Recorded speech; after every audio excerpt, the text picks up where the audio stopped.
China మాంజాపై Hyderabad పోలీసులు ఉక్కుపాదం మోపారు. China manja విక్రయాలను అరికట్టేందుకు హైదరాబాద్ నగర పోలీసులు విస్తృత చర్యలు చేపట్టి ప్రత్యేక డ్రైవ్ నిర్వహించి పెద్ద ఎత్తున నిషేధిత మాంజాను స్వాధీనం చేసుకున్నారు. దాదాపు ₹1,24,00,000 విలువ చేసే ఈ చైనా మాంజాను పోలీసులు సీజ్ చేశారు. ఇదే అంశానికి సంబంధించి మరింత సమాచారం మా ప్రతినిధి అరుణ్ అందిస్తారు.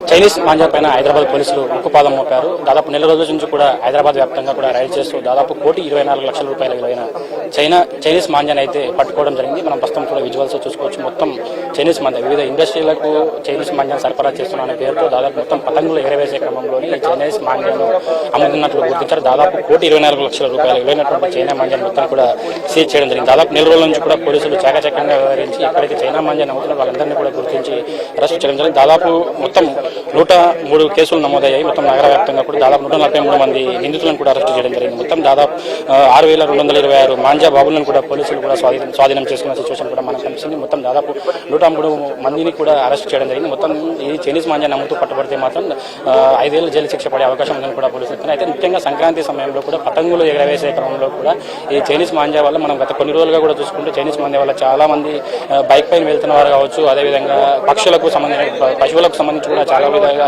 గాయాలు జరిగిన సిచ్యువేషన్లు కూడా మనం చూసాం. ఇటీవల జరిగిన వరుస సంఘటనలు కూడా మనం తీసారా, అదేవిధంగా పాత బస్తీ ప్రాంతాల్లో కూడా దాదాపు 2-3 పైగా ఈ చైనీస్ మాంజా బండ్ల పైన వెళ్తున్న క్రమంలో చైనీస్ మాంజా తగిలి వాళ్ళు తీవ్ర గాయాలైన సిచ్యువేషన్ కూడా కనిపించింది. ఈ నేపథ్యంలో కూడా మొత్తం హైదరాబాద్ వ్యాప్తంగా కూడా పెద్ద ఎత్తున దాడులు నిర్వహించారు. హైదరాబాద్ పోలీసులు టాస్క్ ఫోర్స్ పోలీసులతో పాటు మొత్తం కూడా దాడులు నిర్వహించి దాదాపు పెద్ద ఎత్తున చైనా మాంజాను కూడా స్వాధీనం చేస్తున్నట్లు కూడా గుర్తించారు. మొత్తం దాదాపు మనం మొత్తం దీన్ని పరిశీలించి మొత్తం హైదరాబాద్ పరిధిలో చూసుకున్నట్లయితే వెస్ట్ జోన్ లో అత్యధికంగా 34 కేసులు అయితే నమోదయ్యాయి. మొత్తం ఈ 34 కేసులు 46 మందిని కూడా అరెస్ట్ చేసి 65,30,000 విలువైన చైనీస్ మాంజాను కూడా మొత్తం సీజ్ చేయడం జరిగింది. మొత్తం ఈ నగర వ్యాప్తంగా చూసుకుంటే ఈ సౌత్ వెస్ట్ జోన్ లోనే అత్యధికంగా చైనీస్ మాంజా అయితే లభ్యమైంది. ముఖ్యంగా ఈ దాడులకు సంబంధించి కూడా హైదరాబాద్ టాస్క్ ఫోర్స్ పోలీసులు కూడా కీలకంగా పాత్ర పోషించిన సిచ్యువేషన్ కూడా మనకి మొత్తం ఈ కేసులకు సంబంధించి కూడా దాదాపు ₹1,24,00,000 విలువైన చైనీస్ మాంజాను కూడా మొత్తం హైదరాబాద్ పోలీసులు సీజ్ చేయడం అయితే జరిగింది. మొత్తంగా దీనికి సంబంధించి కూడా ఇప్పటికే హైదరాబాద్ సంక్రాంతి పండుగ అనేది ఆనందంతో జరుపుకోవాలి తప్ప ఈ సంక్రాంతి పండుగ వల్ల ఇతరులకు విషాదం కలిగించవద్దు అనే కోణంలో కూడా పోలీసులు చెప్తున్నారు. మొత్తంగా కూడా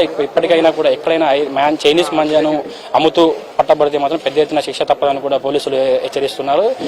ఎక్కడైనా చైనీస్ మాంజా అమ్ముతున్నట్లు గుర్తిస్తే మాత్రం దాదాపు 100కు ఫోన్ డయల్ చేయాలని కూడా పోలీసులు చెప్తూ ఉన్నారు. మొత్తంగా దీనికి చూసుకుంటే మాత్రం ఈ ప్రస్తుతం మనం దీనికి సంబంధించి కూడా చూసుకుంటే ఈ చైనీస్ మాంజా వల్ల కూడా పెద్ద ఎత్తున ప్రాణహానితో పాటు పక్షులు కూడా పెద్ద ఎత్తున గాయపడిన సిచ్యువేషన్ కూడా మనకు కనిపిస్తుంది. కాబట్టి చైనీస్ మాంజాకు సంబంధించి ఇప్పటికే నిషేధం ఉన్న నేపథ్యంలో అయితే 2016 నుంచి కూడా ఈ చైనా మాంజా పైన కూడా నిషేధం ఉన్నప్పటికీ కూడా ఇప్పటికీ అక్కడక్కడ గుడ్డు చప్పుడు కాకుండా అయితే ఈ చైనీస్ మాంజాని అయితే అమ్ముతున్నారు. దీనికి సంబంధించి కూడా పెద్ద ఎత్తున వివిధ రాష్ట్రాల నుంచి కూడా గుజరాత్, రాజస్థాన్, మహారాష్ట్ర వంటి రాష్ట్రాల నుంచి కూడా చైనీస్ మాంజా గుడ్డు చప్పుడు కాకుండా ఇక్కడికి దిగుమతి చేసుకుంటున్నారు.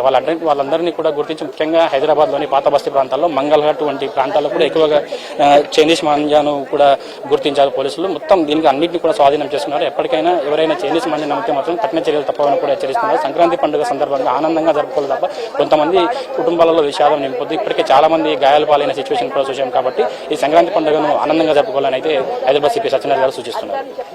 కెమెరా పర్సన్ నరేష్తో అరుణ్, HMTV, హైదరాబాద్.